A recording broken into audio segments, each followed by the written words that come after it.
نہیں ہے تو اسی سے متعلق یہ آیت یا حدیث ذاکر منتخب کرتا ہے اور اسی کو عنوان کلام کے طور پہ پڑھتا ہے اور پھر اسی کے زیر سایہ پورا کا پورا بیان ہوتا ہے۔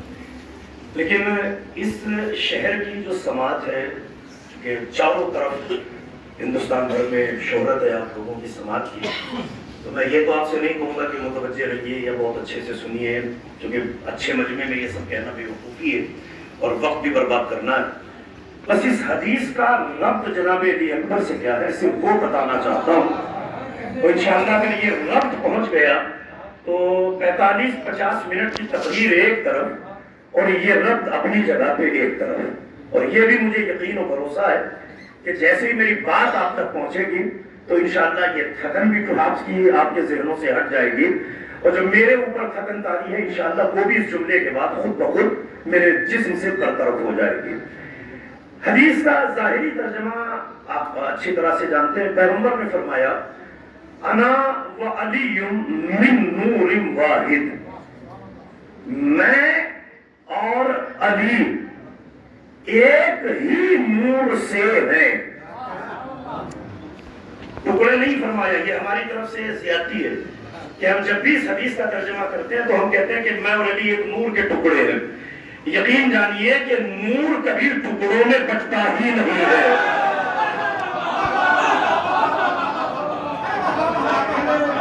نور ٹکڑوں میں بٹتا ہی نہیں ہے۔ یہ ٹیوب لائٹ آپ کے سامنے ہے، اس کے نور کو ٹکڑوں میں بانٹ کے دکھائیے۔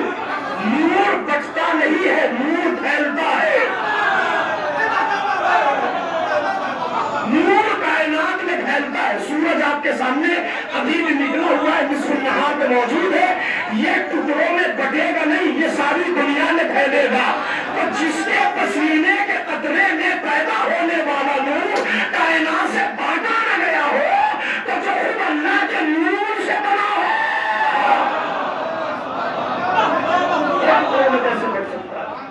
یہ تو ناممکن سی بات ہے، ٹکڑے ہو ہی نہیں سکتے۔ مطلب کیا ہے؟ میں اور علی ایک ہی نور سے ہیں۔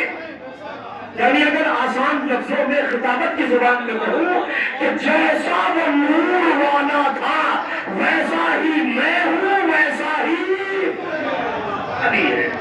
اچھا آپ سے سوال کرنے جا رہا ہوں، حدیث میں نے پہنچا دی، تمہید میری ختم ہوئی اور اسی ایک جملے کی تمہید میں پوری کی پوری مجلس پھیلا ہے۔ اگر یہ بات پہنچ گئی تو یقین جانیے کہ محنت کامیاب ہے، آپ کا فرش اعضا پہ آنا کامیاب ہے۔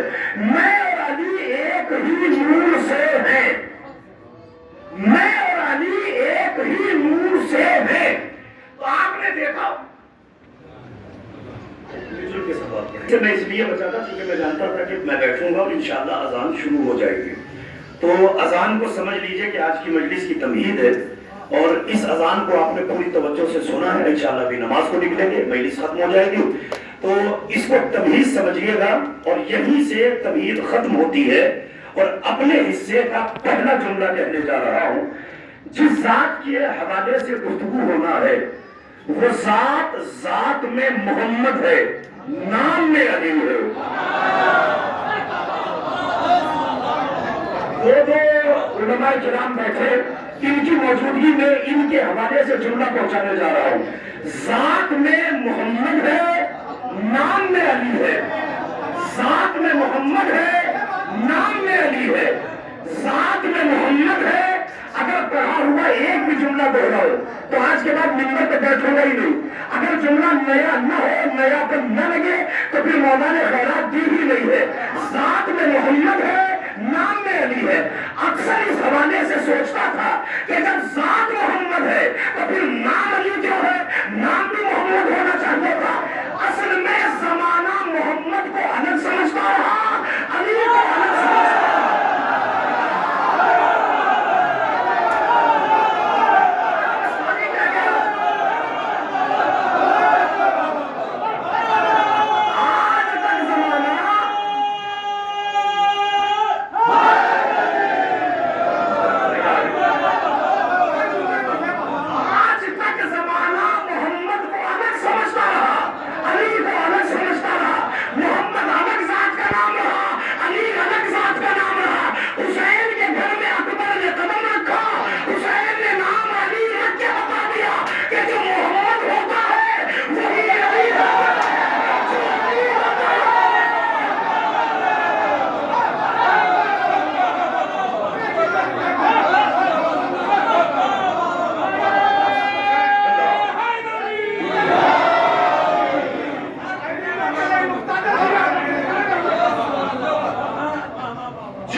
محمد ہوتا ہے۔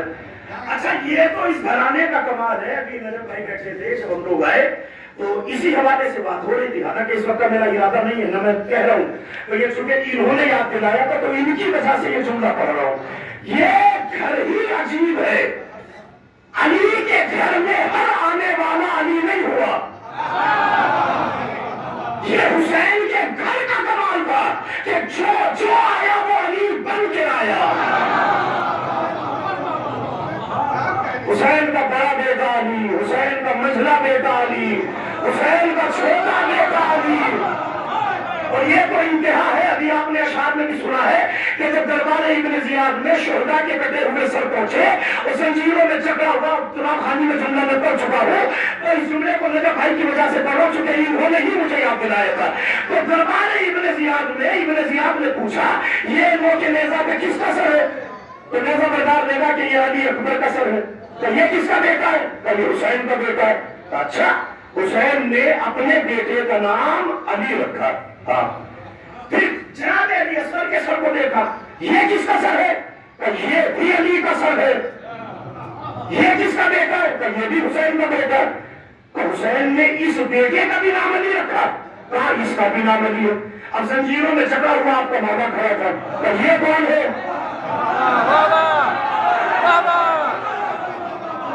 خدا کے لیے بیدار ہو کے سنیے گا، یہ کون ہے؟ کہ یہ بھی علی ابن حسین۔ کہ یہ بھی حسین کا بیٹا؟ کہاں یہ بھی حسین کا بیٹا۔ کہ یہاں لب سجاد پہ مسکراہٹ آئی۔ انہوں نے کہا امام حسین کو ہو کیا گیا تھا کہ انہوں نے اپنے ہر بیٹے کا نام علی رکھا۔ تو یہی پہ سجاد نے مسکرا کے جملہ کہا کہ میرا بابا اکثر یہ جملہ کہتا تھا لو آتانی اللہ ان فضل لسمیت کلہم علیہ، اگر اللہ 1000 بیٹے بھی دیتا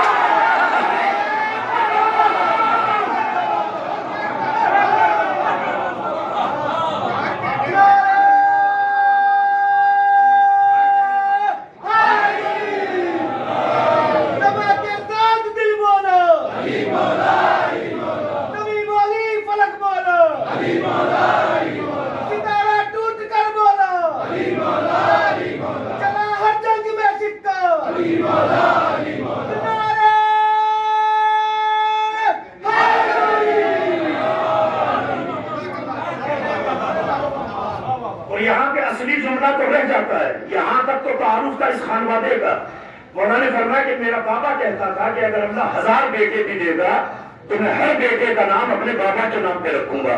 کیوں؟ کہ چونکہ میرے بابا کو اپنے بابا سے اتنی محبت تھی کیونکہ اگر بیٹے کو باپ سے محبت نہ ہو تو پھر سوچنا ضرور پڑے گا کہ بیٹا باپ سے محبت کیوں نہیں کرتا۔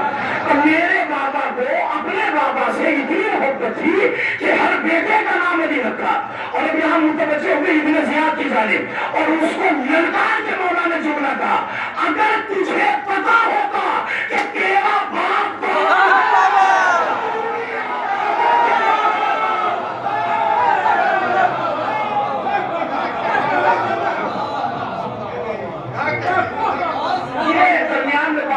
میں نے عرض کر دی۔ اب یہاں سے پوری توجہ رکھیے گا، حسین کے گھر میں جو آیا علی بن کے آیا، ایک دو نہیں، جتنے بیٹے اللہ نے حسین کو دیے، علی ابن حسین، علی اکبر، علی اصغر، سب کے نام علی۔ اچھا یہ جو بچہ حسین کے گھر میں آیا تھا، جنہوں نے زیارت کی ہے انہوں نے دو طرح سے جناب علی اکبر کی زیارت کی ہوئی ہے۔ ایک مقتل ہے جناب علی اکبر کا جو تھوڑا سا نسبت ہے لیکن بہرحال نسبت تو ہے جناب علی اکبر سے، اور ایک جب آپ قبر حسین پہ جاتے ہیں تو بالکل امیر شہادت کے پائتی جہاں امام حسین کے پاؤں ہیں، تو وہاں آپ نے دیکھا ہوگا کہ ذریعے ایسے تھوڑی سی ہٹتی ہے، تھوڑی سی کٹ کے وہیں پہ جناب علی اکبر ہے۔ تو دو مرتبہ آپ کربلا میں علی اکبر کی زیارت کرتے ہیں، اور حسین نے ایک دن یا 2 دن نہیں 32 سال تک لگاتار دعاؤں میں، 1-2 سال کی بات نہیں، ابھی مکمل بیان آپ مولانا کا سن چکے، مجھے 1 منٹ دہرانے کی ضرورت نہیں، میں تبلیغ میں آپ کو وقت برباد کروں گا، اپنے وقت کے اندر انشاءاللہ ممبر سے اتر جاؤں گا اور میری شخصیت کا ذرا سا تعارف ہو جائے کہ جو خانوادہ آل محمد میں اسے سمجھا گیا۔ 32 نبی کی تعویذ قبر سے لکھتے رہے حسین، اور لپٹ کے بار بار کہتے تھے یا جدہ انا ابکی الا فراق، اے نانا میں آپ کی جدائی برداشت نہیں کر پا رہا ہوں، اب آپ کے پاس دو راستے، یا تو دنیا میں پلٹ آؤ، یا تو دنیا میں پلٹ آؤ یا مجھے اپنے پاس بلا لو۔ حسین 32 سال تک دعائیں کرتے رہے کہ نانا یا تو پلٹ آؤ یا مجھے بلا لو، یا پلٹ آؤ یا مجھے بلا لو، یا پلٹ آؤ یا مجھے بلا لو۔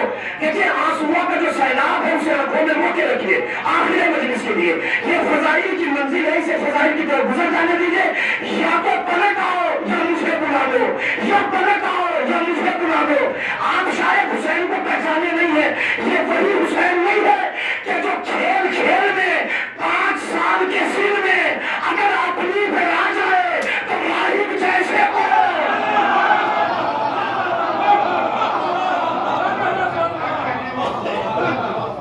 ساتھ بیٹے دے دیتا تھا۔ تو حسین کے لیے بیٹا کون سی بڑی بات تھی؟ یہ میرا ہاتھ آپ کے سامنے جوڑا ہوا خدا کے لیے، کیونکہ جب آپ قیمتی ہوتی ہے تو پھر اس کے لیے تھوڑی سی مجمع کی محنت سماجت کرنا پڑتی ہے، حالانکہ بھیجا ہے لیکن پھر بھی اس جملے کی عظمت اتنی ہے کہ میں آپ کے سامنے ہاتھ جوڑ کے جملہ پڑھنے جا رہا ہوں۔ 32 سال تک حسین دعائیں مانگتے رہے، نانا آپ کی جدائی برداشت نہیں ہوتی، اے نانا میں آپ کی جدائی فراق آپ کا غم برداشت نہیں کر سکتا، آپ کا وصال برداشت نہیں کر سکتا، نانا یا تو چلے جاؤ یا مجھے اپنے پاس بلا دو۔ 32 سال حسین دعائیں مانگتے رہے، لیکن 32 سال میں حسین کو بیٹا نہیں ملا۔ تو کیا بیٹا ملنا کوئی بہت بڑی بات تھی؟ اگر حسین ارادہ کرتے تو 32 سال میں 32 بیٹے ہو جاتے۔ حسین بیٹا نہیں مانگ رہے تھے، محمد مانگ رہے تھے۔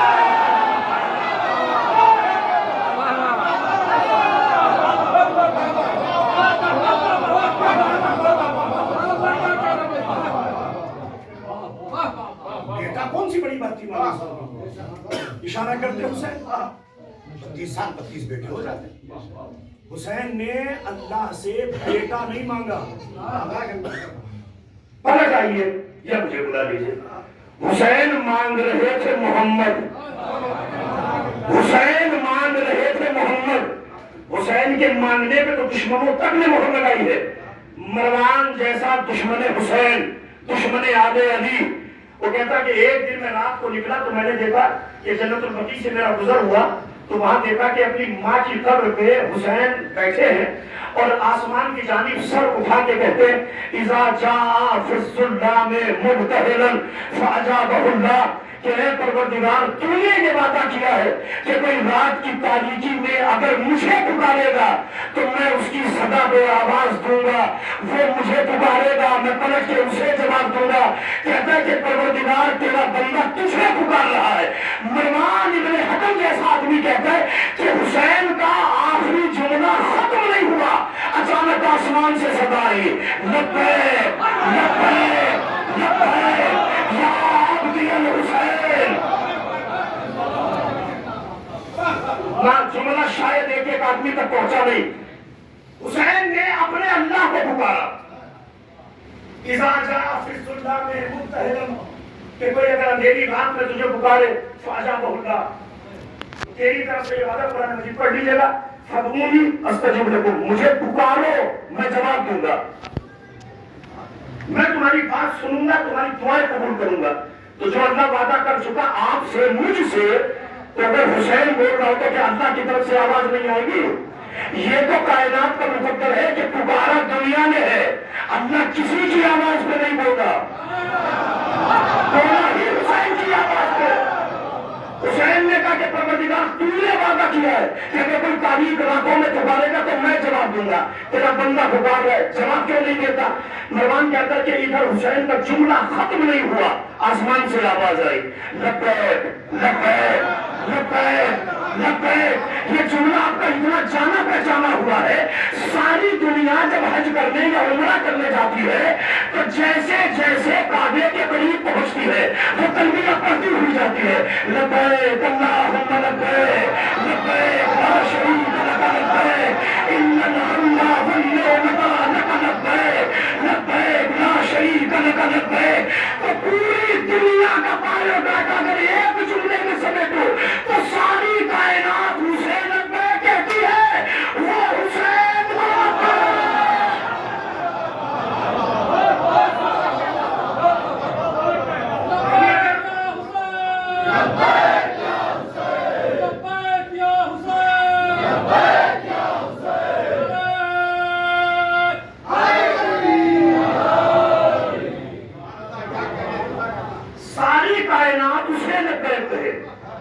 حسین کو لبیک کہتا ہے.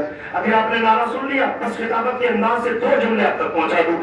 اس کے معنی یہ ہے کہ لبیک اللہم لبیک کہنا حسین کی سنت ہے, اور لبیک یا حسین کہنا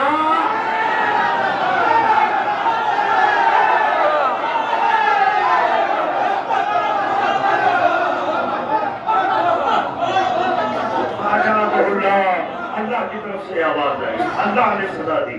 تو حسین کہہ رہے تھے 32 سال تعویذ قبر سے لپٹے رہے, اور لپٹ لپٹ کے کہتے تھے کہ آپ کی جدائی برداشت نہیں ہوتی, یا آ جائیے یا مجھے بلا دیجیے.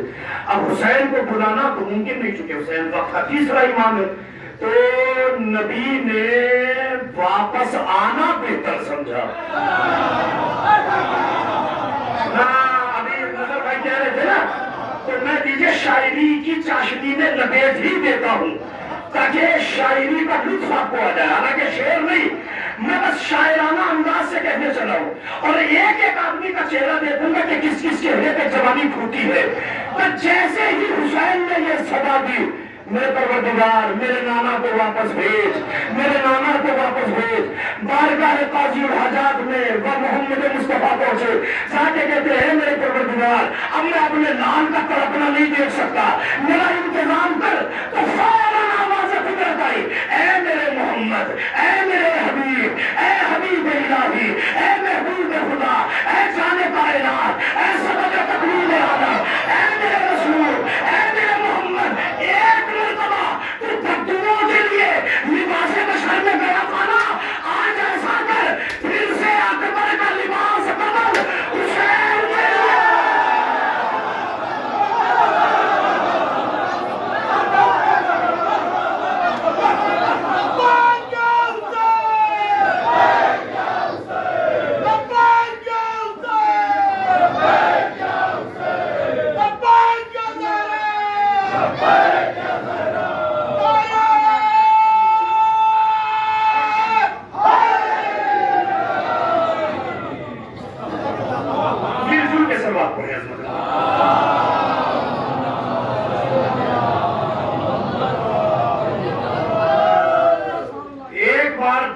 کے لیے لباس بشر میں گیا تھا, آج حسین کے لیے لباس علی اکبر میں چلا گیا.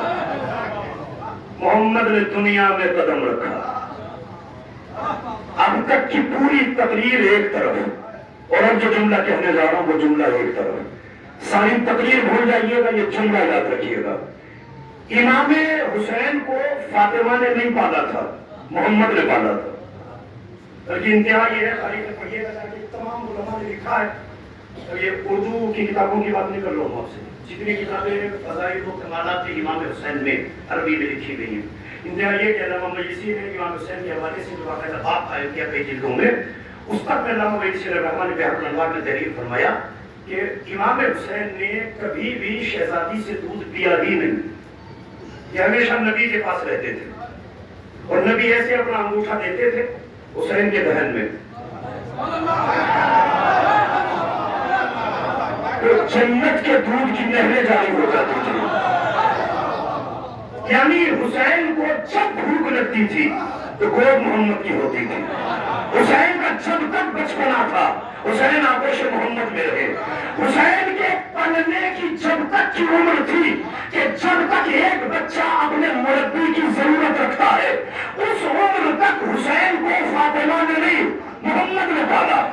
یعنی کائنات میں محمد کی گود میں حسین کا بچپن ہزاروں مرتبہ دیکھا.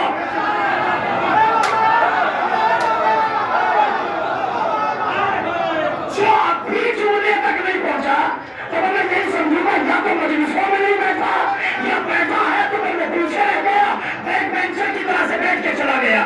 حسین کا بچپن محمد کی گود میں زمانے میں ہزاروں مرتبہ دیکھا.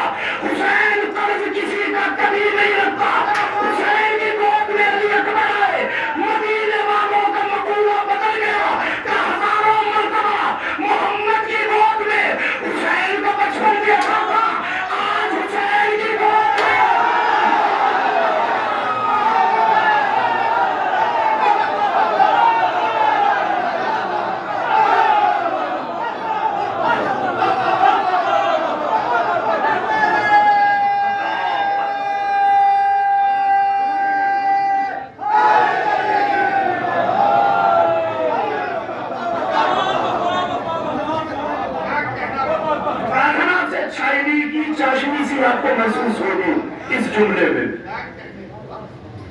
ہزاروں، بلکہ میں تو شاید یہ کہوں کہ جو مکے کے ساتھی تھے پیغمبر کے، شاید انہوں نے 40 سال تک وہ لوگوں کے پاس اسلام ہی نہیں تھا پیغمبر کے. اسی لیے میں کہہ رہا ہوں کہ شاید کوئی ایسا خوش نصیب ہوگا کہ جس نے محمد کے بچپن کو دیکھا ہوگا. اور الحمدللہ یہ شرف بھی آل محمد ہی کے پاس ہے، کیونکہ اللہ نے محمد کو اہل غیرے سے نہیں پلوایا، ابو طالب کی گود میں پکڑایا. تو جس عمر میں محمد کو چھپانا تھا، آغوش دی ابو طالب کی، تو زمانہ تو ترس گیا تھا محمد کے بچپن کو دیکھنے کے لیے.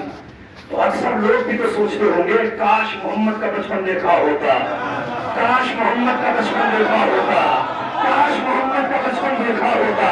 یہ تو 11 یا 10 شعبان کو جو علی اکبر پیدا ہوئے تو مدینے میں تبھی شور مچ گیا کہ محمد کے ہاتھوں پہ حسین کا بچپن ہزاروں مرتبہ دیکھا تھا، آج پہلی مرتبہ آغوش حسین میں محمد کا بچپن نظر آ رہا ہے. ولادت ہوئی شہزادے کی، ظاہر سی بات ہے کہ بڑے خان والوں میں جب ولادت ہوتی ہے تو دنیا انعام و اکرام کے لیے دروازے پہ چلی جاتی ہے. مدینے کے لوگ جمع ہوئے، عصمت سرا کی دہلیز پہ آئے، مولا کو سلام کیا، کہا مولا ہم نے سنا ہے کہ نبی پھر دنیا میں آ گئے، ہم یہ چاہتے ہیں کہ ایک مرتبہ نبی کا دیدار کر لیں. اب آپ کے میرے جیسا کوئی آدمی ہوتا تو کہتا ہوں ٹھیک ہے آؤ میں آپ کو بھی دکھا دیتا ہوں. کریم کا گھر تھا، یہ ہم نے کہا ایسے دیدار نہیں ہوگا، دیدار ہوگا پرسوں، آج اور کل 2 دن ہمیں تیاری کا چاہیے. 200 کنیزیں اور 200 غلام. جناب عباس نے اہتمام فرمایا، کیونکہ یہ ذمہ داری مولا نے اسی کو دی تھی جس کے کائنات میں ادب سجتے. عباس انتظام کرو، 200 کنیزیں 200 غلام، کتنے ہوئے؟ 400. اب یہ کسی غریب کا گھر تو تھا نہیں کہ جہاں اتنے لوگوں کا اہتمام نہ ہو سکتا، جہاں ایک ایک ولادت پہ شہر بانو جیسی خاتون 40 کنیزوں کو آزاد کر رہی ہو. یہ تو پھر حسین ہے، اور حسین کے یہاں علی اکبر کی آمد ہے. تو امام نے 400 کنیز اور غلاموں کا اہتمام فرمایا. جتنی کنیزیں تھیں ان کو آپ نے خلعت دیے، اور کہا یہ اتنے خلعت ہے، مدینے کی تعداد بھی امام جانتے تھے، جتنے آنے والے ان کی تعداد بھی جانتے تھے. تو 200 کنیزوں کو ذمہ داری دی گئی کہ وہ خلعت لیں. خلعت لباس فاخرہ، ایسا لباس جسے پہن کے پہننے والا جھومنے لگے. اب کیا لباس پہنا ہوا ہے؟ اب ظاہر سی بات ہے کہ کرتا یا پینٹ شرٹ پہن کے یا لوور پہن کے تو آدمی فخر کرے گا نہیں. جب لباس مزین ہو، چاندی وغیرہ، عطردار خوشبو، کیا کیا اہتمام ہوا ہوگا. اچھا اگر کسی دنیا والے کا بچہ پیدا ہوتا تو دنیا کی خوشبوؤں سے معطر ہوتا. مالی کے جنت کا بیٹا آیا ہے، اللہ جانے لباس کہاں سے آیا ہوگا، خوشبوئیں کہاں سے منگائی ہوگی. تو 200 کنیزوں کو امام نے خلعت دی، کہ یہ تم لے کے ایک لائن میں کھڑے ہو جاؤ، جب دیدار کرنے والے آئیں گے تو ایک ایک آدمی دیدار کرے گا، ہم ایک خلعت دیں گے اور سامنے والے کو عطا کر دیں گے. ادھر 200 غلاموں کو کھڑا کیا گیا، بڑی بڑی تشتریاں ان کے سروں پہ رکھی گئی، اس میں زر و جواہرات، ہیرے موتی، دنیا بھر کے جو نگینے تھے وہ حسین نے ہر تشتری میں رکھے. اب 200 غلاموں کے سر پر تشتریاں ہیں، بڑی بڑی تشتریوں میں ہیرے جواہرات. امام حسین نے اہتمام فرمائے. دوسرا دن ہوا، غریبوں کا تانتا مالک کائنات کے دروازے پہ لگا. حسین نے کہا ایسے نہیں، سب قطار بنا کے آؤ، سب قطار بنا کے آؤ. لوگوں نے قطاروں میں اپنے کو کھڑا کیا، ایک طرف خواتین، ایک طرف مرد حضرات. ادھر جناب عباس آغوش میں لے کے علی اکبر کو کھڑے ہیں، ادھر حسین کا کریم ہاتھ کبھی ادھر سے اٹھاتا ہے، کبھی ادھر سے اٹھاتا ہے، کبھی ادھر سے اٹھاتا ہے، اور اپنی مٹھیاں بھر بھر کے جواہر آنے والوں کو دیتا ہے. روایت کہتی ہے کہ مجمع آہستہ آہستہ اختتام کی طرف بڑھنے لگا. اچانک درمیان میں سے ایک آدمی آ کے کھڑا ہوا، اس نے امام کا چہرہ دیکھا، امام نے دسترخوان کی طرف ہاتھ بڑھایا، ایک خلعت اٹھانا چاہا، ایک طرف سے زر و جواہر اٹھانا چاہے، آنے والے نے ہاتھ جوڑ کے کہا مولا کائنات میں ایسا آدمی بتاؤ کہ جو آپ کا صدقہ نہ کھاتا ہو۔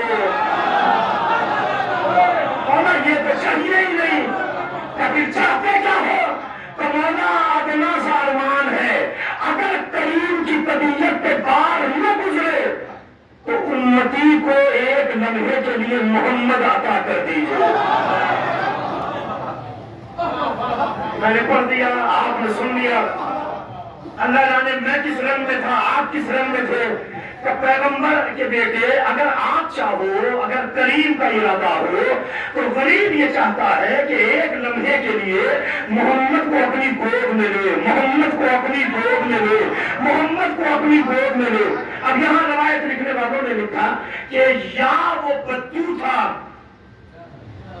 یہاں سے کلام کا آغاز ہوتا ہے، اب البد اب الخضر، یا تو وہ کوئی بدو تھا یا وہ خضر علیہ السلام تھے۔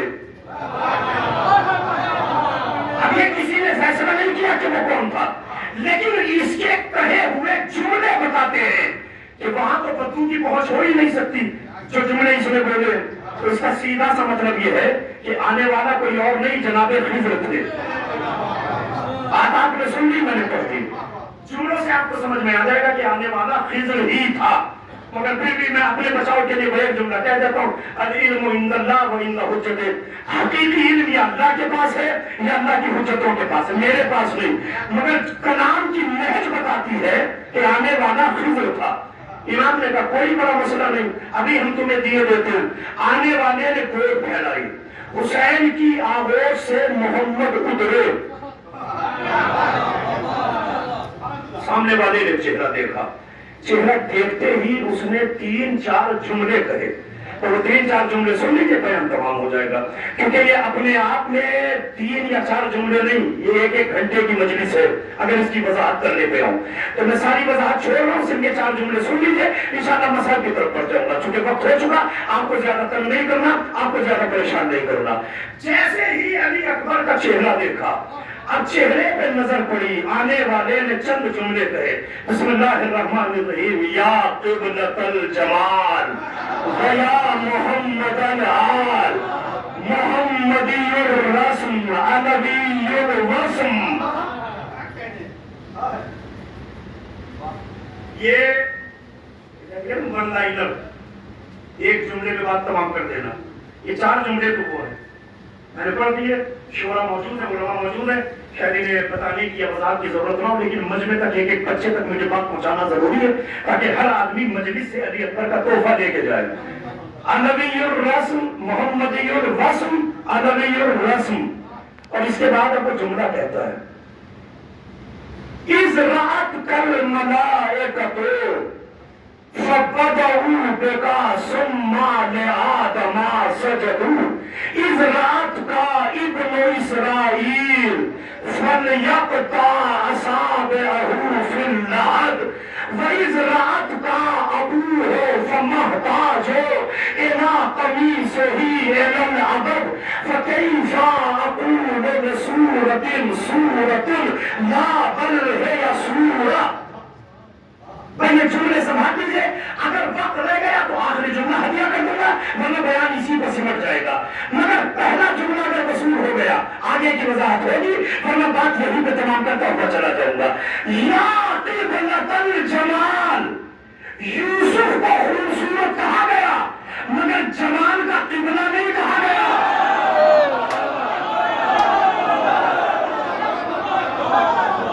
خوبصورت ہے مگر قبلہ جمال نہیں ہے۔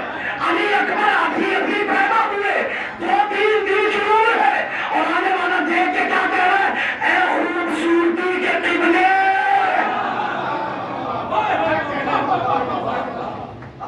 اور اگلا جملہ تو اس سے بھی زیادہ خطرناک ہے، وَيَا محمد العال، آج تک علی سے لے کے آخری حجت تک سب کو آل محمد کہا گیا، علی بھی آل محمد، زہرا بھی آل محمد، اور زہرا کی جتنی اولاد ہے 11 کی 11 وہ سب کی سب آل محمد۔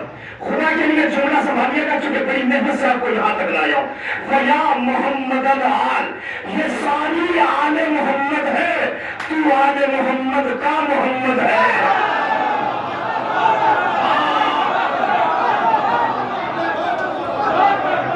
خدا کی یہ نزاکت کسی کی شاعری میں بھی نہیں ہے، یہ سب آل محمد ہے۔ آل محمد، تو آل محمد کا محمد ہے۔ تیری شباہت محمد کی ہے، تیرا نام علی کا ہے۔ آج اگر آپ نے یہ 4 جملوں کی سن لی، اب یہ 3 جملے سنبھال لیجیے۔ اب یہاں سے آنے والا ہے، چونکہ میں نے پہلے کہا کہ بدو کی فکر وہاں نہیں جا سکتی، یہ کسی ولی اللہ کی فکر ہے، اسی لیے میں پھر کہہ رہا ہوں۔ اب کہتا ہے کہ اگر ملائکہ نے تیرا چہرہ دیکھ لیا ہوتا، آدم کا سجدہ بعد میں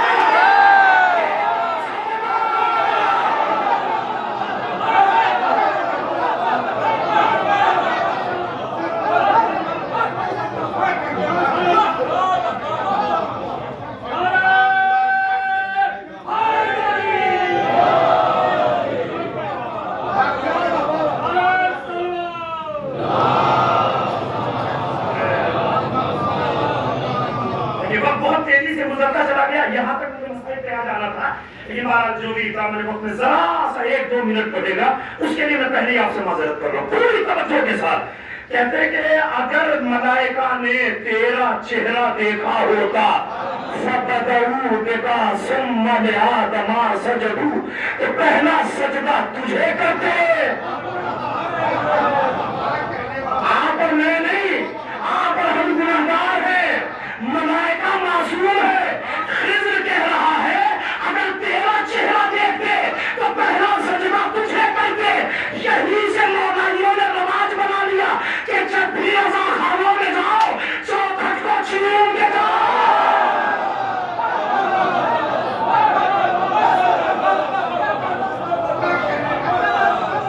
اِذْ رَأَتْكَ الْمَلَائِکَةُ فَبَدَعُوا بِكَ ثُمَّ لِآدَمَ سَجَدُوا، پہلا سجدہ تجھے، دوسرا آدم کو کرتے۔ اِذْ رَأَتْكَ ابْنُ إِسْرَائِیلَ فَلْيَقْطَعْ أَصَابِعَهُ فِي اللَّحْدِ۔ اب مجھے دہرانا نہیں ہے، جو آپ نے سن رکھا ہے اس میں دہرا کے مجھے وقت برباد نہیں کرنا۔ آپ مزاج اچھی طرح سے جانتے ہیں، ٹائم خراب کرنے کا کبھی عادی نہیں رہا۔ ممبر پہ مطلب کی بات کرنا چاہتا ہوں جو صرف میرے مطلب سے جڑی ہے۔ 40 عورتیں، 40 مسند، 40 نیمبو، 40 چھریاں، ساری تاریخ کو 3 جملوں میں سمیٹ کے چلا جا رہا ہوں، جتنا چاہے پھیلا دیجیے گا۔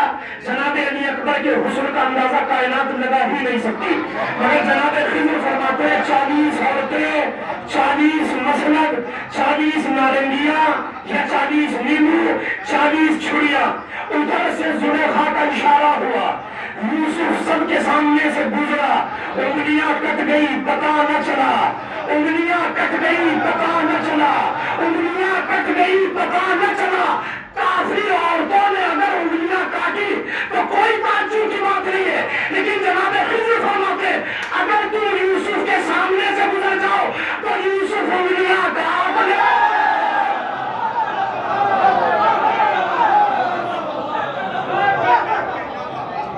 یوسف ہی کو پتا نہ ہو کہ انگلیاں کٹ گئی۔ یہ تیرا جمال ہے۔ آخری مرحلہ، یوسف انگلیاں کاٹ لے، اسرائیل کا بیٹا انگلیاں کاٹ لے، اسی کو پتا نہ چلے۔ آخر میں فرماتے ہیں اور یوسف کی تو بات جانے دو، اگر خود اسرائیل بھی ہوں، جناب یعقوب، اگر خود یعقوب بھی ہوں۔ اب جملہ بڑا عجیب ہے، پڑھنے جا رہا ہوں اس بھروسے کے ساتھ کہ اب تک کی جو محنت ہے کم از کم وہ تو میری سوالت ہو گئی، لیکن اب یہ جو جملہ کہنے جا رہا ہوں پوری مجلس کی جان ہے، میرا نہیں، ایک ولی کا جملہ ہے، یہ بدو کا ہے، اللہ بہتر جانتا ہے، لیکن یقین ہے کہ جناب خضر ہی کا جملہ ہے۔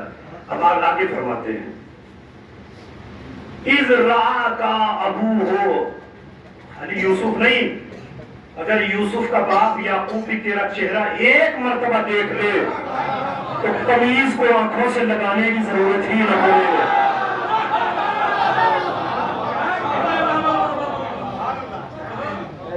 فَمَحْتَاجُ إِلَىٰ قَمِيصِهِ إِلَى الْأَبَدِ. قمیض کا تو محتاج ہی نہ ہو, بس ایک بار نظر اٹھے تیرے چہرے کا دیدار ہو. تو جو نبیوں کو بینائی عطا کرتا ہو کیا وہ آپ کی ہماری سمجھ میں آ سکتا ہے؟ اب یہاں سے انداز کلام کو بدلا, وہ جملہ کہا تو یہ تحفہ ہے مجلس کا, یہ لے جائیے تو انشاءاللہ میں مسئلہ کی طرف پڑھ جاؤں گا. کیف اقول لسورۃ سورۃ اللہ بل ہے یا سورہ. ابھی پوری مجلس آپ نے قرآن مجید میں سنی تو مولانا کی بات سے بات کو ملا. قرآن میں 114 کیا ہے سورہ, چونکہ آخری لفظ ہمارے یہاں یہ اضافت ختم ہو جاتی ہے, زبر زیر پہ کچھ رہتا نہیں, اور عربی کا قاعدہ ہے کہ گول تے دو نقطوں والی گول. اگر یہاں پہ آپ سکون لے رہے ہیں تو پھر یہ تے نہیں رہے گی, یہ اے بن جاتی ہے, لیکن اصل جملہ ہے سورت. قرآن میں کتنی سورتیں ہیں؟ 114. 114 سورتوں والا قرآن. یہ کیا ہے؟ سورت. اور چھوٹا سا فرق ہے, وہ سین سے سورت ہے اور یہ سواد سے سورت ہے, یعنی چہرہ سورت. یہ بھی سورت ہے, وہ بھی سورت ہے جو قرآن کی ہے. اتنی میں نے وضاحت کر دی, وقت نہیں برباد کرنا آپ کا. میں جان بوجھ کے آپ کو سمجھانا چاہ رہا ہوں تاکہ سورت اور سورت کا فرق سمجھ میں آ جائے. سورت یہ بھی ہے سواد سے, سین سے سورت ہے جو قرآن میں ہے 114. اب جناب خضر فرماتے ہیں کیف اقول لسورۃ, میں تیرے چہرے کے بارے میں کیا کہوں, سورت کہوں؟ نہ, یہ سورت تھوڑی ہے, یہ تو قرآن کا سورہ ہے. ابھی بھی شاید کچھ لوگ نہیں پہنچے. یہ سورت نہیں ہے, یہ قرآن کی سورت ہے, قرآن کا سورہ ہے, یہ قرآن کا سورہ ہے. قرآن کا سب سے بڑا کمال یہ ہے کہ قرآن کو دیکھنا بھی ثواب, پڑھنا بھی ثواب, سننا بھی ثواب. یہ ہے قرآن کی سورت, یعنی علی اکبر کو پڑھنا بھی ثواب, سننا بھی ثواب. کیف اقول لسورۃ. اور اتنا کرنے کے بعد اب خضر نے ایک عمل انجام دیا. ماتھا چوما ہے جناب علی اکبر کا. آخری بات تمام ہو گئی.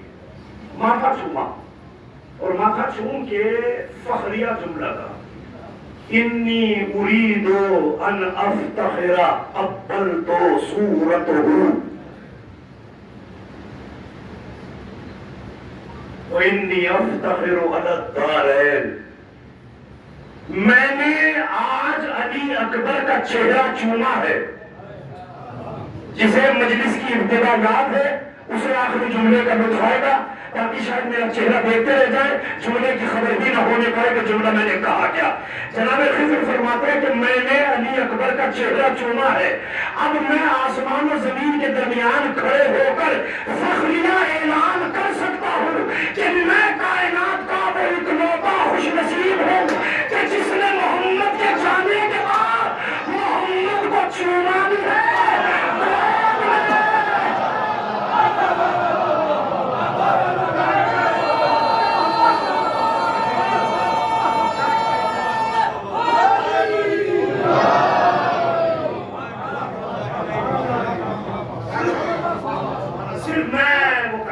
میں خوش نصیب جو یہ فخریہ کہہ سکتا ہے میں نے محمد کا چہرہ چوما, میں نے علی اکبر کی صورت کو چوما. کیا کہنا اس صورت کا جو 3 دن کی عمر میں بالکل محبت ہو. 3 دن کی عمر, 3 دن میں نقش و نگار بازی نہیں ہوتی, لیکن جس کی ولادت سے کائنات کو پتہ چل گیا ہو کہ یہ محمد ہے. جناب عباس ابن عبد المطلب, بات تمام ہو گئی, بات ختم کرنے جا رہا ہوں. عباس ابن عبد المطلب مولا علی کے چچا ابو طالب کے بھائی, وفات ہوئی پیغمبر کی, تو جو دنیا کو لوٹنا تھا وہ تو دنیا لوٹ کے چلی گئی, لیکن جو اصل میراث محمد تھی اس پہ کوئی ہاتھ نہیں ڈال سکا. امامہ محمد کا علی کے سر پہ، ابا محمد کی علی کے دوش پر، انگوٹھی محمد کی علی کی انگوٹھی میں، قبا جبہ محمد کا علی کے بدن پر، نالین پاک محمد کی علی کے پاؤں میں۔ تو ایک دن جناب عباس آئے گھر، اجازت لی، آگے کہتے کہ علی تمہارا اگر محمد سے رشتہ ہے تو میں بھی تو محمد کا چچا ہوں، تم تو سب کچھ قبضہ کے بیٹھ گئے، کچھ ہمارا بھی تو حق ہے۔ علی نے کہا چچا چاہتے کیا ہو یہ بتاؤ؟ چاہتا کیا ہوں؟ تم نے نبی کا امامہ بھی لے لیا، ابا قبا بھی تم نے لے لی، نبی کی جوتیاں بھی لے لی، نبی کی انگوٹھی بھی لے لی، تو کم سے کم کوئی حصہ تو ہمیں دو۔ علی نے اپنے سر سے امامہ اتارا،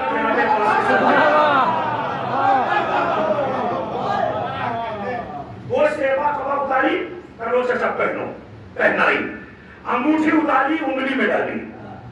اب بیٹھے ہیں جناب عباس ابن عبد المطلب، کہا برکت اللہ، چاہیے اللہ کی برکت پہ، اللہ آپ کا جانا مبارک کرے، اللہ آپ کو یہ تبرکات مبارک کرے۔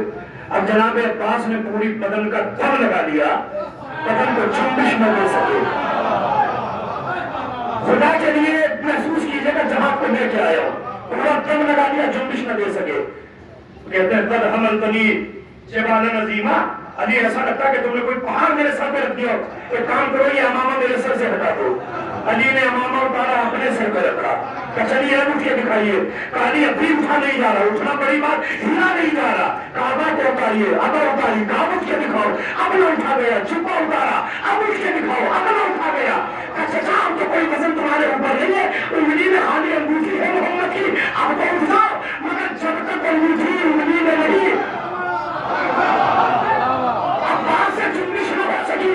اتنا کہہ کے علی نے انگوٹھی بھی اتاری، اپنی انگلی میں ڈالی، گھر میں ادھر گئے، ادھر چلے، ادھر آئے، آواز دی میرے بیٹے حسن ادھر آؤ، حسن کو بلایا، رسول کا لباس حسن کو پہنایا، رسول کا لباس حسن کو پہنایا، رسول کا لباس حسن کو پہنایا۔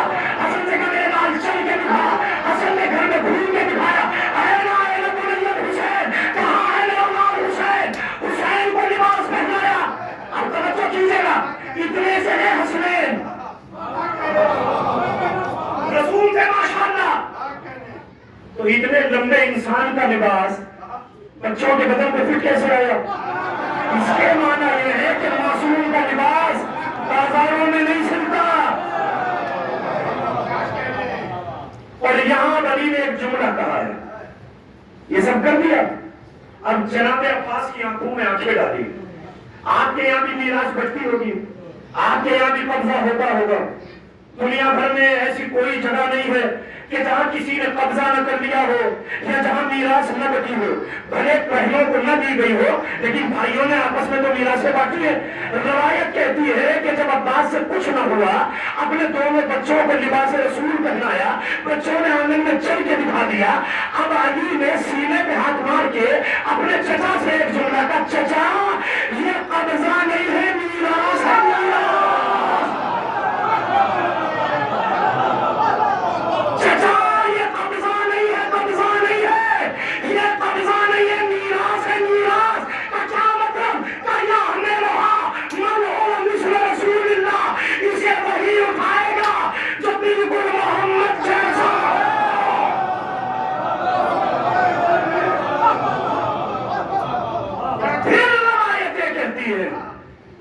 کربلا میں یہی لباس حسین نے علی اکبر کے بدن پہ سلایا۔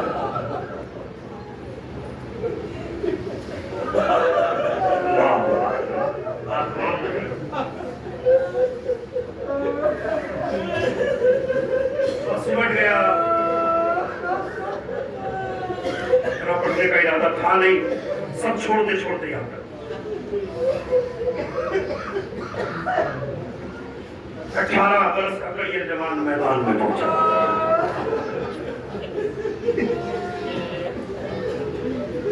حملوں پہ حملے، روایتیں کہتی ہیں کہ علی اکبر میدان سے پلٹ گئے۔ ایک شخص آپ کی مولا کی خدمت میں آیا، آگے کہتا کہ مولا مجھے ایسا لگتا ہے کہ کربلا میں ایک موقع پر حسین کے ہاتھوں سے صبر کا دامن چھوٹ گیا. بہت معذرت کے ساتھ یہ کر رہے ہیں آپ. مرحومین کی مغفرت کرنا یہی ہے احسان ثواب کی وہاں تک جائے گا. حسین کے ہاتھوں میں صبر کا دامن نہیں رہا.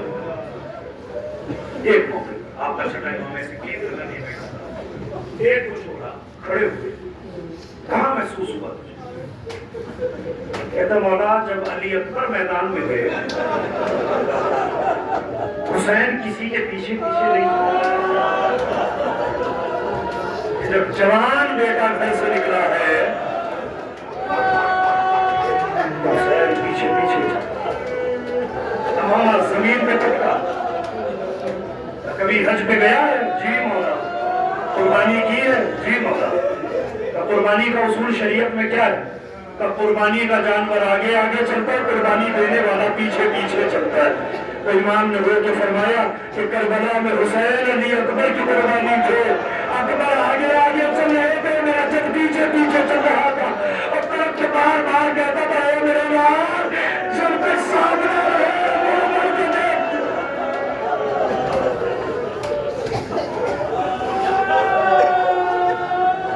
جزاکم اللہ جزاکم اللہ. تمام ہو گئی مجلس. بہت بلانی مسائل نہیں. ایک روایت پڑھوں گا اسی پہ انشاءاللہ مسائل سمٹ جائے. چلے حسین اکبر مکتب میں پہنچے, پلٹ کے واپس آئے. آپ کے کہتے بابا اگر پانی کا ایک قطرہ مل جاتا تو میں لشکر یزید کو بتاتا کہ میری لبوں میں کس کا حکم ہے. شجاعت کے معیار بلند ہوتے. حسین نے کہا بیٹا اپنی زبان میرے دہن پہ ڈالو. علی اکبر کی زبان باپ کے دہن میں کوئی فوراً باہر کھینچے. پھڑک کے کہتے بابا آپ کو مجھ سے زیادہ پیاسے. تمام ہو گئی, میں اس کچھ کہنا نہیں ہے. مسائل آپ سن چکے ابھی تفصیلی. بات کو وہیں سے جوڑ رہے. حسین کتنے پیاسے تھے. علی اکبر نے زبان دی, ایک لمحے میں زبان کو باہر کھینچ لیا. جناب زہرا نے جاتے جاتے مولا علی سے یہی تو فرمایا تھا اے علی میرے لال حسین کا خیال رکھنا. کہ کیوں؟ کہ اسے رات کو پیاس بہت لگتی ہے, یہ بار بار اس کے پانی مانگتا ہے. اور ہاں مولا میرے قبر پہ آتے رہیے گا اور قرآن پڑھتے رہیے گا. علی زہرا کی قبر پہ آئے, قرآن کی تلاوت کر رہے تھے. اچانک قبر زہرا میں زلزلہ سا پیدا ہوا. حسین نے کہا زہرا کیا ہوا؟ کہ علی جلدی سے گھر جاؤ, میرا لال پیاسا ہے. علی دوڑے دوڑے گھر آئے, پانی کا جام